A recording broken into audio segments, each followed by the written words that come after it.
यदि आपके बच्चों की उम्र शादी के लायक हो चुकी है और उनकी शादी के लिए रिश्ता पक्का होने में बार बार अड़चने आ रही हैं, तो 7 अक्टूबर 2025 अश्विन मास की पूर्णिमा के दिन पीपल के पत्ते की सहायता से किया गया एक छोटा सा उपाय आपके बच्चों की शादी में आ रही बड़े से बड़ी अड़चन को तत्काल दूर करके जल्द से जल्द शादी होने का एक प्रबल योग बना सकता है। 7 अक्टूबर 2025 इस दिन एक अद्भुत योग का निर्माण हो रहा है। इस दिन सर्वार्थ सिद्धि योग बन रहा है, साथ में अमृत सिद्धि योग भी बन रहा है। पूर्णिमा तिथि है और मंगलवार का दिन है, तो अपने आप में एक अद्भुत योग बन जाता है। ऐसे अद्भुत योग में यदि आपने मेरे द्वारा बताया गया ये छोटा सा उपाय कर दिया, तो विश्वास मान के चलिए आपके बच्चों की शादी के लिए कोई न कोई अच्छा मन चाह रिश्ता जरूर आएगा और शादी पक्का होने का एक प्रबल योग बन जाएगा। प्रिय दर्शकों, ये उपाय यदि बच्चे खुद अपने लिए करना चाहें खुद भी कर सकते हैं, और यदि बच्चे खुद नहीं कर पाते हैं तो ऐसी सिचुएशन में बच्चों की माँ या फिर बच्चों के पिता भी ये उपाय कर सकते हैं। कई बार सिचुएशन क्या होती है, आपके जो बच्चे हैं चाहे वो लड़का हो या फिर लड़की हो, उनकी शादी के लिए रिश्ते तो बहुत सारे आएंगे, बातें भी कई जगह से चलेंगी, लेकिन रिश्ता फाइनल नहीं हो पाएगा। देखने वाले आएंगे, देखकर चले जाएंगे, लेकिन किसी भी प्रकार का पॉजिटिव रिप्लाई सामने से आपको मिल नहीं पाएगा। कुछ ऐसे रिश्ते आएंगे जो आपके लेवल के नहीं है, आपको पसंद नहीं है, तो सीधी सी बात है आप अपनी तरफ से मना करते रहोगे। और कोई ऐसा रिश्ता जो बिल्कुल आपके लेवल का है, आपके बच्चे भी वहां करना चाहते हैं, तो वो रिश्ता सामने से पक्का नहीं हो पाएगा। ऐसे में बच्चों की उम्र लगातार निकलती जाएगी, जबकि आपके बच्चे दिखने में सुंदर हो सकते हैं, अच्छी खासी उनकी जॉब हो सकती है, या फिर अपना खुद का व्यवसाय हो सकता है। भगवान की कृपा से आपका बैकग्राउंड भी अच्छा हो सकता है। इतना कुछ होने के बावजूद भी यदि शादी में लगातार देरी बनी हुई है, तो एक उपाय बता रहा हूं, उसको ध्यान से सुन लीजिए। उपाय बताऊं इससे पहले आपसे निवेदन करना चाहूंगा, यदि आप चैनल पर नए हैं और अभी तक आपने इस चैनल को सब्सक्राइब नहीं किया है, तो मुझसे लगातार जुड़े रहने के लिए अभी इस चैनल को सब्सक्राइब कर लीजिएगा और बेल आइकन को भी प्रेस करके रखिए, ताकि हमारी आने वाली जो भी नई वीडियो है उनका नोटिफिकेशन आपको मिलता रहे और आसानी से आप हमारी जो नई वीडियो है वो देख पाए। तो प्रिय दर्शकों, ये उपाय कैसे करना है, कब करना है, वो मैं आपको बता देता हूं। 7 अक्टूबर 2025 पूर्णिमा के दिन ये उपाय आप सुबह के समय भी कर सकते हो और सायंकाल में भी कर सकते हो। ये उपाय करने के लिए कौन कौन सी चीजों की आपको आवश्यकता पड़ने वाली है उसको आप नोट कर लीजिए। आपके पास एक नारियल होना चाहिए।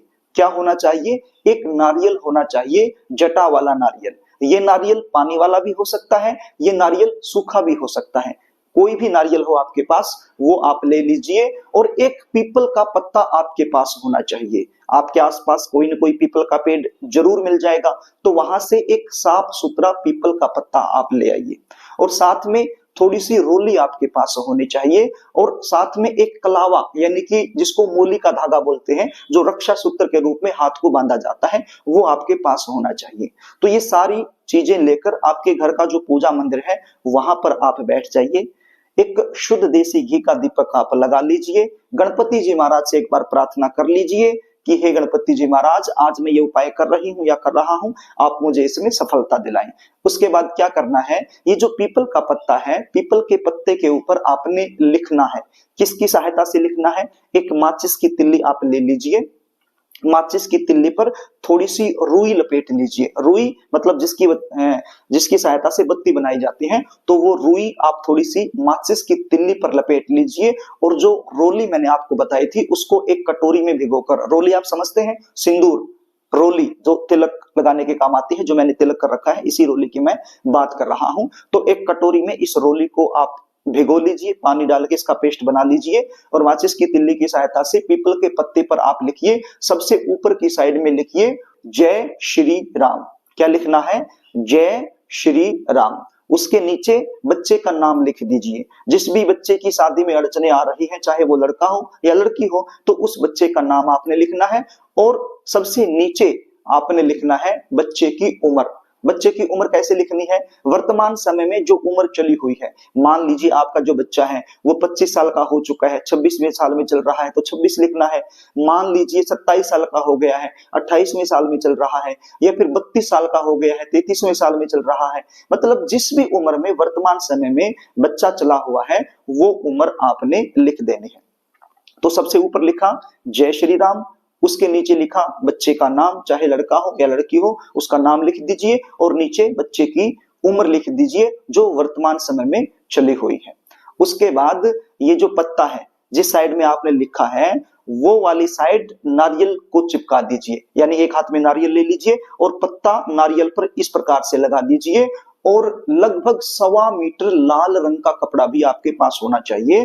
तो लगभग 1.25 मीटर का लाल रंग का कपड़ा आप फोल्ड कर लीजिए और इस नारियल के ऊपर और पीपल के पत्ते के ऊपर लपेट दीजिए। आप समझ रहे हैं कैसे लपेटना है? जैसे ये नारियल है, ये पत्ता है, इसको इस प्रकार से लगा दीजिए पत्ते को इस पर, और उस नारियल के ऊपर को यानी पत्ते को अंदर ही रख के उसके ऊपर को आपने ये कपड़ा आपने लपेट देना है। और फिर कलावे की सहायता से, यानी कि जो मोली का धागा होता है उसकी सहायता से इस कपड़े के ऊपर आपने मोली लपेट देनी है ताकि ये जो कपड़ा है ये खुलने ना पाए। अब इतना आपने कर लिया। उसके बाद जिस भी बच्चे की जल्दी शादी के लिए ये उपाय कर रहे हो उस बच्चे के माथे से एक बार इसको टच करवा लीजिए। यदि बच्चा घर में नहीं है तो फिर बच्चे का फोटो घर में होगा तो फोटो से एक बार टच करवा लीजिए। और एक घी का दीपक भी आप ले लीजिए। एक घी का दीपक जो आपने पूजा मंदिर में लगाया है वो तो वही रहेगा। अब दूसरा जो घी का दीपक है वो आपने लेना है, मिट्टी का दीपक आप ले सकते हो, नो प्रॉब्लम। तो एक घी का दीपक और ये नारियल लेकर आपके आसपास कोई भी ऐसा मंदिर जहां पर हनुमान जी की प्रतिमा रखी गई है तो वहां पर आप चले जाइए। आप सुबह के समय भी जा सकते हैं, सायंकाल में भी जा सकते हैं।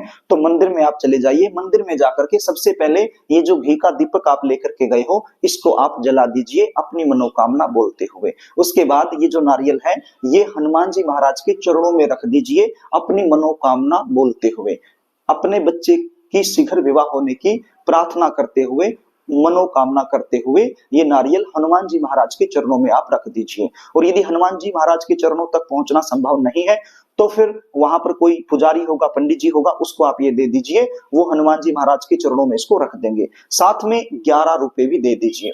साथ में 11 रुपए भी हनुमान जी महाराज के चरणों में आप रख दीजिए और हनुमान जी के मंदिर में बैठकर ही हनुमान जी महाराज से हाथ जोड़कर प्रार्थना कर लीजिए अपने बच्चे के शीघ्र विवाह होने के लिए। आप हनुमान जी के मंत्र का जाप भी कर सकते हो, ओम हन हनुमते नमः, ओम हन हनुमते नमः, या फिर आप जय श्री राम इस मंत्र का भी जाप कर सकते हो। तो आप मंत्र का जाप करना चाहो तो कर सकते हो, यदि नहीं समय है आपके पास मंत्र जाप करने का तो फिर आप केवल हाथ जोड़ करके अपने बच्चे के शीघ्र विवाह होने के लिए प्रार्थना कर लीजिए। इससे भी आपको पूर्ण लाभ मिल जाएगा। तो इस प्रकार से ये छोटा सा उपाय आपके लिए वरदान सिद्ध हो सकता है।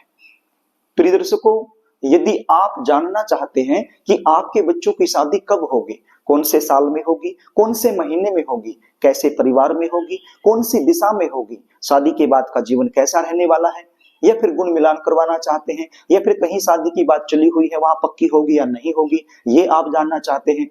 जन्म कुंडली के आधार पर जल्दी शादी होने के लिए आपको क्या करना चाहिए, क्या नहीं करना चाहिए, ये आप जानना चाहते हैं तो स्क्रीन पर दिखाए गए व्हाट्सएप नंबर के जरिए आप अपने बच्चों की जन्म डिटेल लिखकर मेरे पास भेज सकते हो और साइंटिफिक तरीके से जन्म कुंडली का विश्लेषण करवाकर संपूर्ण जानकारी आप मुझसे प्राप्त कर सकते हो। जन्म कुंडली देखने की हमारी एक छोटी सी फीस होती है, वो फीस आपको पे करनी होती है, उसके बाद संपूर्ण जानकारी आपको दे दी जाती है।